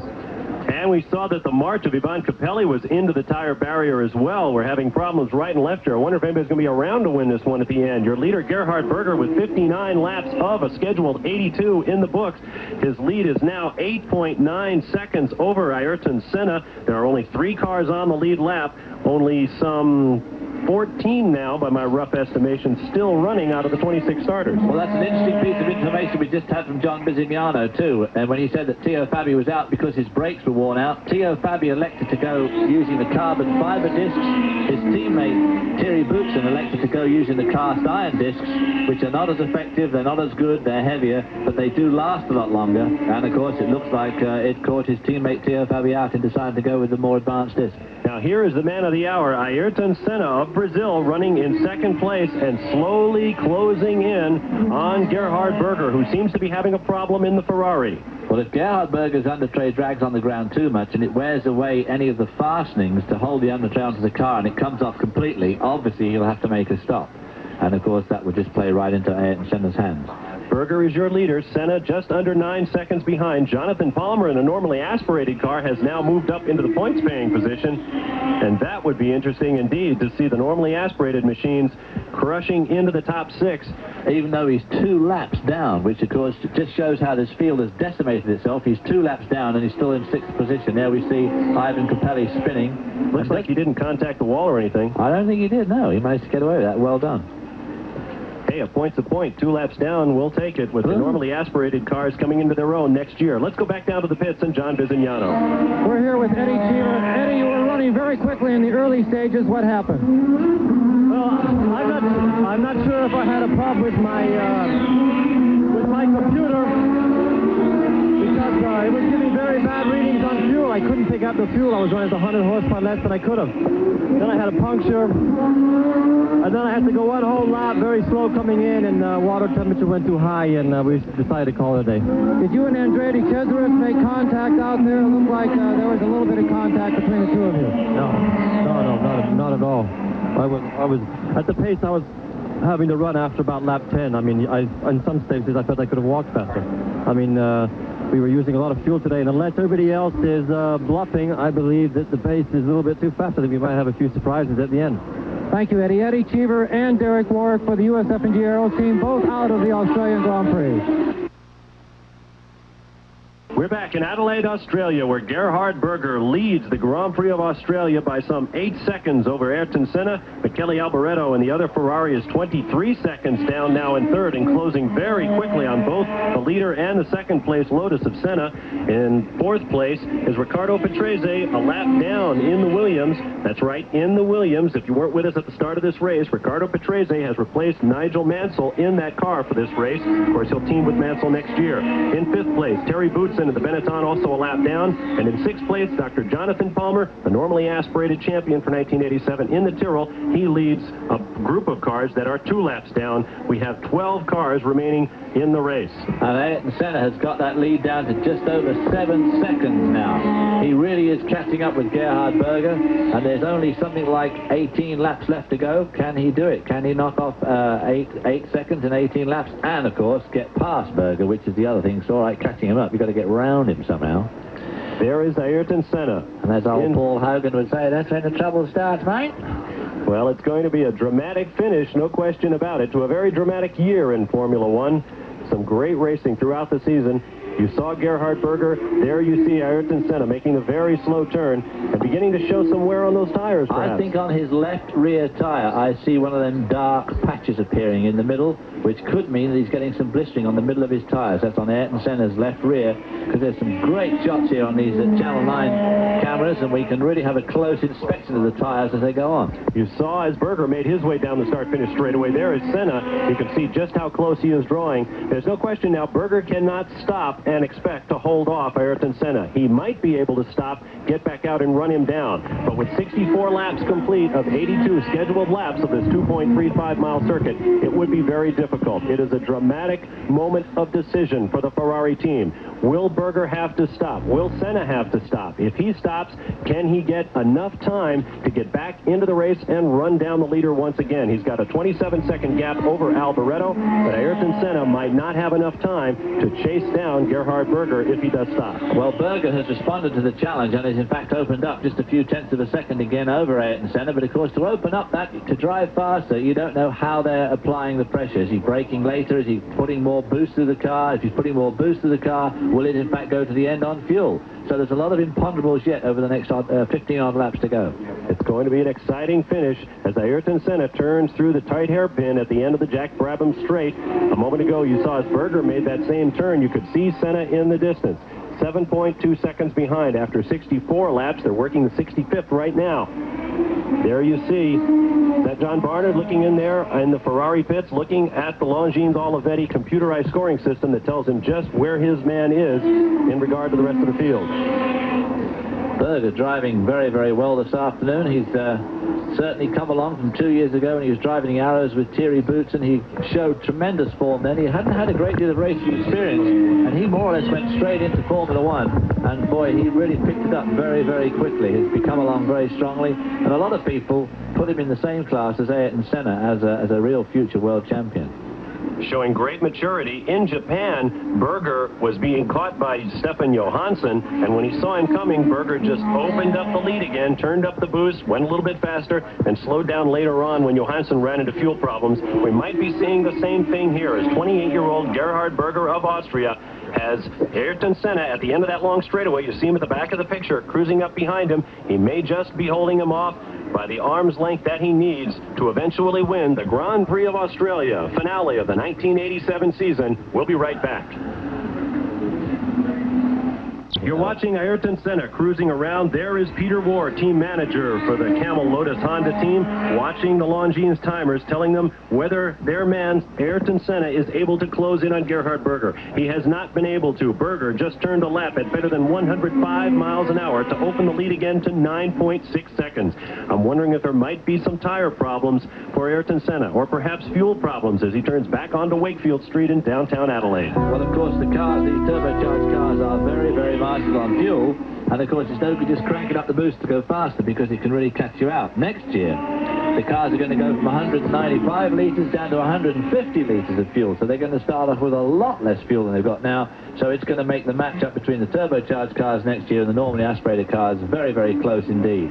Let's run through the 12 cars remaining in the race. Gerhard Berger, your leader, 9.5 seconds back is Ayrton Senna of Brazil. Third is Michele Alboreto, now 33 seconds behind Berger. In fourth place is Ricardo Patrese, a lap down. Fifth place is Thierry Boots, and also a lap down. Sixth place, Jonathan Palmer, 2 laps down, as are Yannick Dalma, Christian Danner, Andrea De Cesaris, Roberto Moreno, Nelson Piquet back in 11th position, and Ivan Capelli, 9 laps down in 12th. I can't understand quite what's happened to Michele Alboreto to drop back so much, because he was really, really closely fighting with Ayrton Senna and Alain Prost before Prost slid off the road. But he seems to have really settled just for third spot here and has lost a lot of ground to the 2 lead cars of Berger that we see there and his close pursuer Ayrton Senna. There you see the Ferrari team, manager John Barnard and crew looking on, watching their man trying to become the first Ferrari driver to put together back-to-back victories since 1981. The Ichabod Crane of Formula One drivers, what would you say, David? Gerhard Berger probably goes about 6'1", 6'2", maybe 150 pounds if you got him good and wet. He certainly is very tall and bushy-haired and pretty unspoiled, too, by his racing success so far, and let's hope he stays that way. I told the story 2 weeks ago at the Grand Prix of Japan. I'll tell it again. Gerhard Berger's racing career almost ended before it started. About 4 years ago in Germany, he was in a tremendous automobile accident and broke some vertebrae in his back. He might have been paralyzed, but for the fact that the next car along to the accident scene were a pair of German neurosurgeons who gave him precise care at the scene of the accident, saved certainly his career, if not his life. And a matter of some 6 months later, Gerhard Berger was back in a racing car, and right now he is the toast of Formula One. He certainly is, because look at that lead. He's now got a 12-second lead, 12.5-second lead over Ayrton Senna, when just a few laps ago it was down to 7 seconds. So he really has responded to the challenge and has pulled away from Senna. And there's no doubt about it, if Senna could he would try and keep up. He just obviously has reached the end of his tether. There's no more boost, there's no more fuel, there's no more something left in that car, and so he looks like he's going to have to settle for second spot. There you see Riccardo Patrese, who in all the fuss going on up front over Gerhard Berger has quietly driven a very competent race for his new Williams Honda team. He didn't get that ride, we'll remind you, until Wednesday of last week. He thought he was going to be driving his Brabham in this race, but when Frank Williams said, we'd like to have you, Patrese went to Bernie Ecclestone, his team owner for Brabham, who said, fine, go ahead and do it. And so Riccardo Patrese climbed into the Williams normally occupied by Nigel Mansell, and he is presently shown in 4th place, albeit 1 lap down to the leader, Gerhard Berger, in his very first race in this Williams car, and still smoking out the back. I don't think he's smoking, got a race car. Still smoking, but still going well. 10 cars now remain in the race. Roberto Moreno in 10th place, 3 laps down in the AGS, is the last car in the field. We may set a new record for attrition in this one. Well, there's no doubt about it. This Adelaide course really does seem to bear a very, very, very heavy load on these cars. I guess it's because it's a combination of a street course, and yet it has some very fast parts to it as well. It's very tough on the brakes. They arrive at a lot of very slow corners from very high speeds, which takes a lot out of the braking system. They accelerate out of these slow corners up to high speeds again, which takes a lot of work on the transmission, and of course it gives the engine a tremendous amount of load as well. And it's always, or it's usually pretty hot down here too. So it seems to be a particularly tough course on these Formula One cars. There we see Thierry Boutsen just in front of the Tyrrell of Jonathan Palmer. That is a battle, folks, for 5th place on the racetrack. Palmer is a lap down, trying to unlap himself to 5th place runner Terry Boutsen. Boutsen in 5th, Palmer in 6th. It looks like Palmer's going to take Thierry Boutsen out of that 5th spot, which would be a tremendous achievement to put a normally aspirated car up there in 5th spot. 2 examples of Ford power in use in Formula One. The turbocharged V6 of Terry Boutsen being followed by the normally aspirated Cosworth Ford of Dr. Jonathan Palmer. We'll be right back to Adelaide, Australia. John Bisignano from the pit lane here in Adelaide, and when the checkered flag drops on the Australian Grand Prix, it'll be the end of the 1987 season. A lot of people have made a great contribution to bring you 14 Grand Prix from all over the world. On the international side of things, our producer Conrad Piccirillo and his assistant Doug Blackman, along with Nigel Roebuck. Back in Bristol, Connecticut, a whole crew of technicians headed up by our executive producer, Terry Ligner. Foca TV have been a tremendous help to us. Of course, that's Bernie Ecclestone and Phil Groen. Jackie Stewart always giving an entertaining and enjoyable commentary, and he was the individual who brought Frank Williams, Peter Collins, Ken Tyrrell, and Ennis Ireland to the booth. A first in Formula One and a first for ESPN. Stay tuned after this program for the sights and sounds of the 1987 season, and don't be too sad. We'll see you from Brazil in 1988. Welcome back to Adelaide, Australia. Approaching high summer with a temperature of some 90 degrees, and you're watching Gerhard Berger cross the start-finish stripe one more time at the head of a field of 10 remaining of the 26 starters in this final event of the Formula One season for 1987, the Grand Prix of Australia. 72 laps complete, 10 remaining of the 2.35-mile Adelaide street course. And Gerhard Berger has once again broken the lap. Oh, we've got, it looks like the Cesaris off hard into the gravel there. That's in one of the early sections of the course off of East Terrace.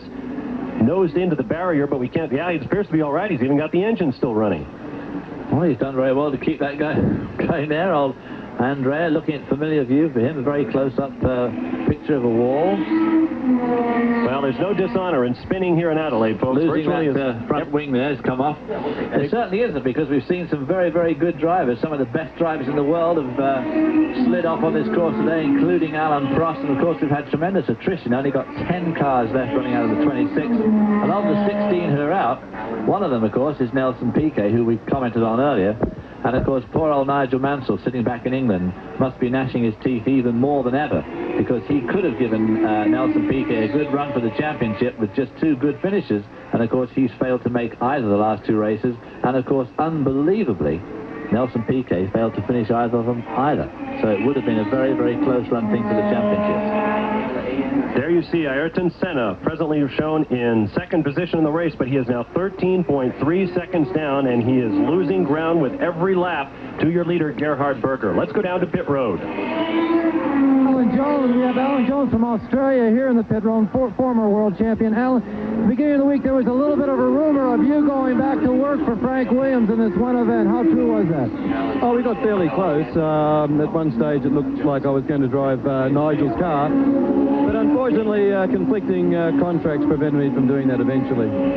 After the Beatrice fiasco, do you miss this Formula One in any way whatsoever, Alan? Well, it would have been fun to get back in the competitive car with a competitive team, yeah. But you're still racing saloon cars in Japan and so forth for Toyota, correct? Yeah, Group C and Group A. Alan, well, you put on a great race here in Australia. I've always heard that the Australians are so hospitable, but they outdone themselves this weekend. Well, yeah, we try, John. That's the main thing, and the weather is always in our favour. Well, 9 times out of 10. It wasn't so much last year, but good weather and good cold Foster's beer. What more can you ask for? A great quote from an Australian, Alan Jones, here in the Grand Prix of Australia. Well, let me reiterate what you said, John. The Australians have been incredible hosts to all of this. Very, very friendly. They couldn't do enough. And boy, the Australians do know how to throw a party. I expect we'll probably see a pretty good one after this one is over, David. I expect we'll have to go. It's a dirty job, but somebody's got to do it. David Hobbs, always a connoisseur of a good party. Meanwhile, Ayrton Senna in second place, and his Camel Lotus Honda is now 15.2 seconds down to Gerhard Berger. So this man, barring any particular problem with his race car, and thus far we've seen no resurgence of all the sparking from the right rear corner we had earlier, Gerhard Berger stands a very good chance of making an octogenarian back in northern Italy a very happy car builder. And of course, I'm talking about the commendatore himself, Enzo Ferrari. See, I thought you were talking about the new Octopus designer. I see that Gerhard's done another fastest lap, a 120.4, which must be fast. Must be quite fast. The old record for a race lap was held by Nelson Piquet at 104.6 miles an hour. Gerhard Berger has done away with that in grand style. He has bettered it at least 3 times thus far in the race. There is Ricardo Patrese still sputtering around with a Williams Honda that has been showing smoke virtually since halfway.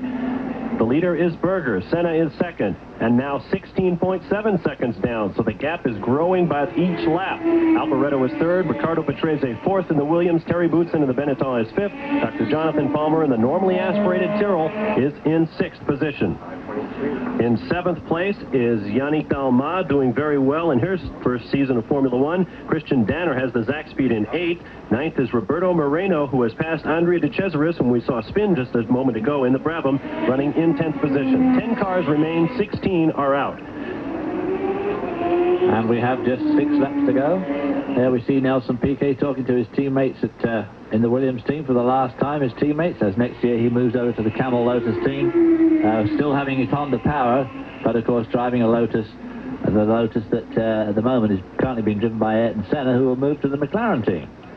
Indeed. So musical racing cars. Nelson Piquet will get to know the Honda engineers very well as he brings them with him over to the Lotus team to drive the bright yellow and blue Camel Team Lotus Hondas in 1988. A very interesting 88 it should be as well. With restrictions on the turbo cars and fuel limits, they go from 195 liters down to 150 in fuel. And it should be very competitive from front to back in Formula One in 1988. Gerhard Berger is your leader. He has not slowed his pace a whit throughout, despite evident problems. He stands a very good position of winning this race. Grab another quick break, 5 laps, then come back. Hobbs with you at the commentary position. John Bizignano down on pit road for the final event of the 1987 Formula One season. It is the Australian Grand Prix, and Gerhard Berger is its leader. Let's go down to John on pit road.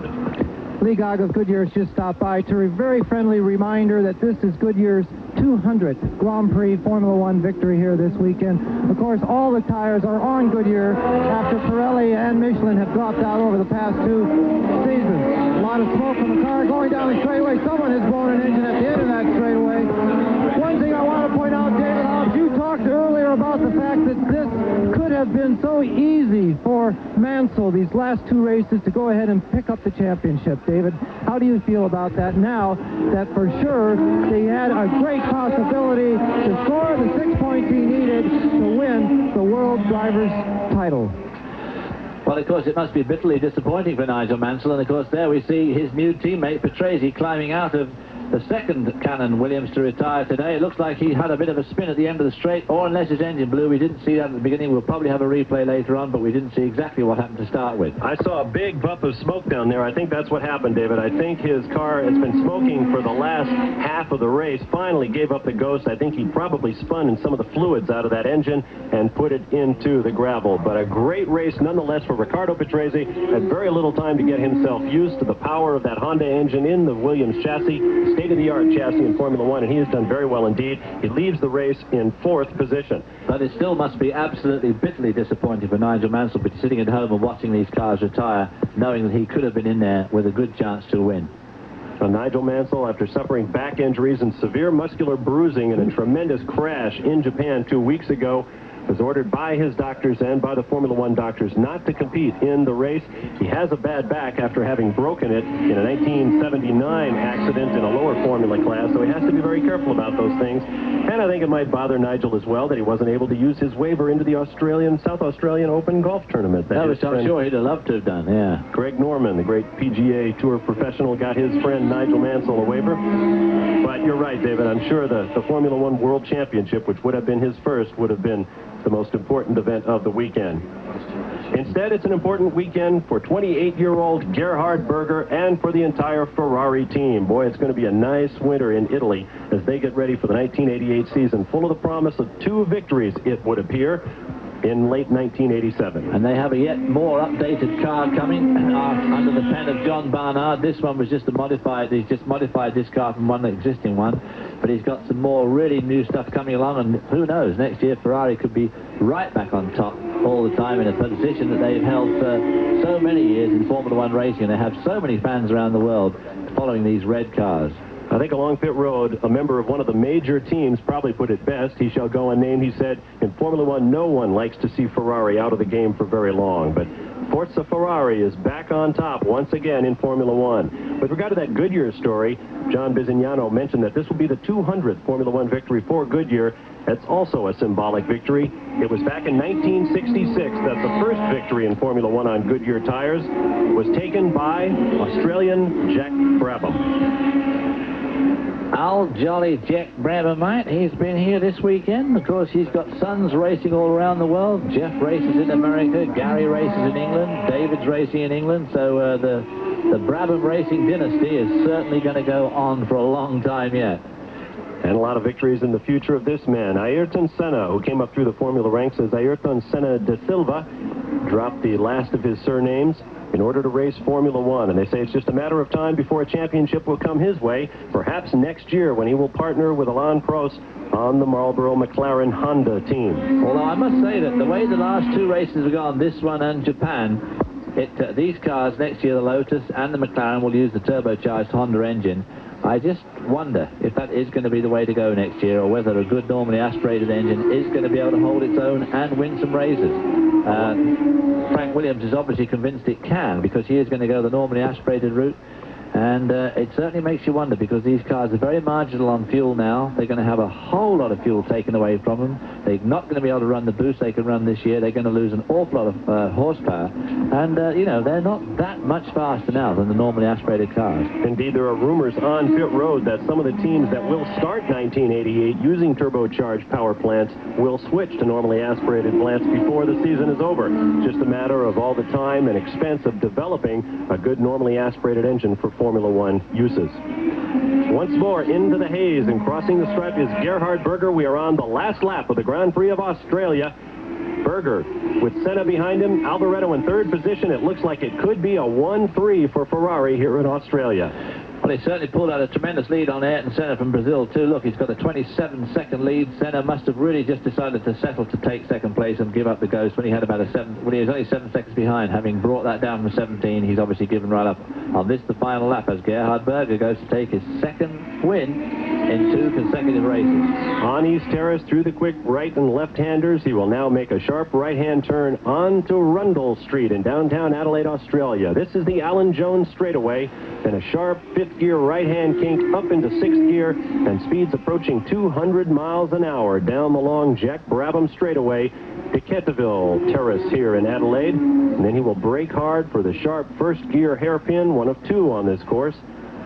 A difficult and narrow race course at many positions around the racetrack, but it's one the drivers all say is the best street course they run all year, and they all enjoy coming to Adelaide, Australia, as do we here on ESPN.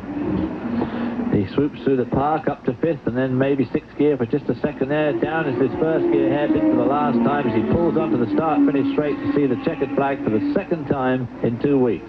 And there is the checkered flag, which waves for 28-year-old Gerhard Berger of Austria. A spectacular conclusion to 1987 with victories in Japan and here in Australia. A year that started with so many problems for Ferrari, so difficult even to get a finish, much less a finish in the points for Michele Alboreto and Gerhard Berger. There you see Ayrton Senna, who will make his way around in 2nd position, but Alboreto in 3rd, and in successive races in the Pacific region, in Japan and Australia, there will be a 1-4 and a 1-3 finish for the suddenly bulletproof Ferraris. Absolutely, because one of the things that Ferrari always used to have going for them was their incredible reliability. They were fast, but they always used to be very, very reliable, and then they went through a bad stage there where they weren't very reliable or fast. And with that 2nd place finish, Ayrton Senna will nudge Nigel Mansell out of 2nd place in the final championship standings for 1987. And of course, Gerhard Berger will jump up to 5th, displacing Stefan Johansson with his win today. There you see Berger taking his cool-down laps. There is Michele Alboreto, who certainly has to be happy. He will take the checkered flag with a wave to his crew, and a fine 3rd place finish for Michele Alboreto. The final standings for 1987 will read like this. Nelson Piquet in 1st, his 3rd World Championship, followed by Ayrton Senna. Nigel Mansell will finish 3rd. Alain Prost will finish 4th. Gerhard Berger, as David mentioned, moves to 5th. And Stefan Johansson, still without a drive for 1988, will finish 6th. And the Ferrari forces are waving their flags here in Australia. Always a popular team throughout the year. There you see final results. Berger with a 34-second bulge on the final laps. Berger stops to pick up someone parked by the side of the road. Looks like maybe that's Andrea de Cesaris, who's going to get a lift in on the championship-winning car of Gerhard Berger. We'll be right back. Gerhard Berger is led to the podium, having won the Grand Prix of Australia. We'll take a look at how the top 6 filtered down. Gerhard Berger is your winner. In 2nd place, Ayrton Senna of Brazil in the Lotus Honda. Michele Alboreto comes home a very pleased 3rd, no doubt, for Ferrari. Terry Boutsen brought the Benetton home in 4th position. 5th was Dr. Jonathan Palmer in the first normally aspirated car from Ken Tyrrell. And in 6th place, young Yannick Dalma in a great performance for him as well. I believe those are his first championship points in Formula One racing. David, your comments on the race today? Well, of course, if anyone could put the clock back, the last 2 weeks have seen the resurgence of Ferrari with an absolutely devastating performance by Gerhard Berger in the Japanese Grand Prix and here today in Adelaide. And, of course, an absolute collapse of the hitherto formidable Williams team, with both cars retiring today, and another very good result 2 weeks ago. And of course, Nelson Piquet, meanwhile, of course, having won the World Championship. But as I say, if anyone could put the clock back just a few weeks, we might have seen a whole lot of different results. Well, it's certainly going to be an interesting year in 1988. John Bisignano down in pit road, your closing thoughts? Well, the closing thoughts for the entire season is, thank God no one was hurt. The chassis of these Formula One cars have shown to be extremely safe, and the modifications due to rule changes that will take place next year will even make them more safe. 1987 is finished with 16 Grand Prix taking place all over the world. Williams certainly dominated, but Ferrari is back, and they are going to be looking to 88 as a Ferrari season, and we look forward to sharing it with everyone across the USA. Thank you, John. It has been a long and glorious season in Formula One in 1987. ESPN is happy to have been able to bring virtually all of it to you, and we've prepared a small highlights film that shows all of the great moments that have made 1987 a memorable year in motorsports. We hope you enjoy it.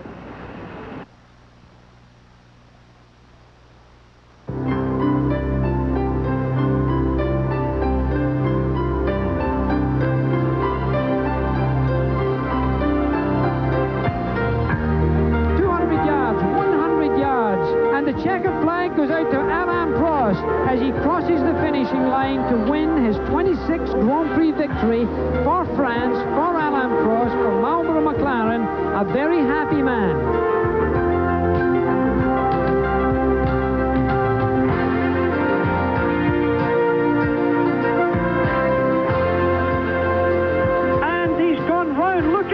into fourth. Both the leaders are out.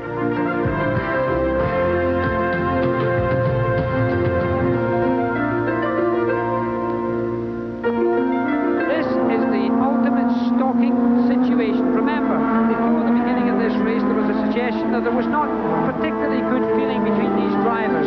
Hotly competitive, and Nigel Mansell's really got it linked. He's going to slipstream him right now. He's gone. He's gone. He's done it.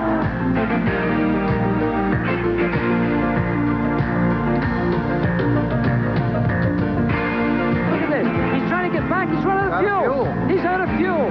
That's Nigel Mansell. Now, there is something. The crowds are coming over to meet him. The crowds are jubilant. He's out the car. He's undone his seatbelt. He's going to get out. The crowds is a scene from Monza, not Silverstone. The British are getting hot under the collar.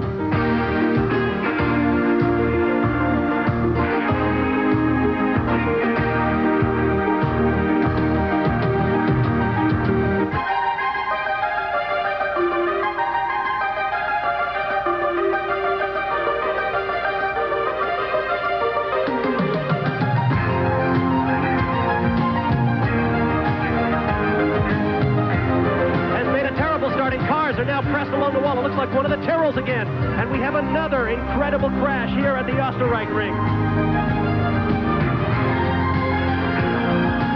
So the Marlboro McLaren with the tag engine wins the Grand Prix of Portugal, and with it, Alain Prost becomes the winningest driver in the history of Grand Prix racing with 28 victories. It was for sure the best race I've never done. The most difficult also, because the car was not easy to drive and very tiring. And I've pushed hard from the beginning, especially at the end. And it's also fantastic for the team. And because we are going to leave Porsche engine at the end of the year, and having this record with them, it's fantastic. It's the best present I could do for them.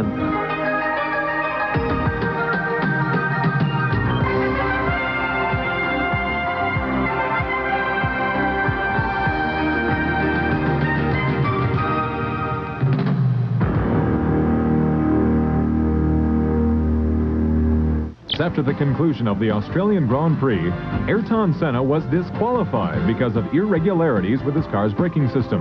Italian Michele Alboreto in the other Ferrari was elevated from third place to second. The top 6 finishers then in today's Australian Grand Prix: Gerhard Berger, Michele Alboreto, Terry Boutsen of Belgium,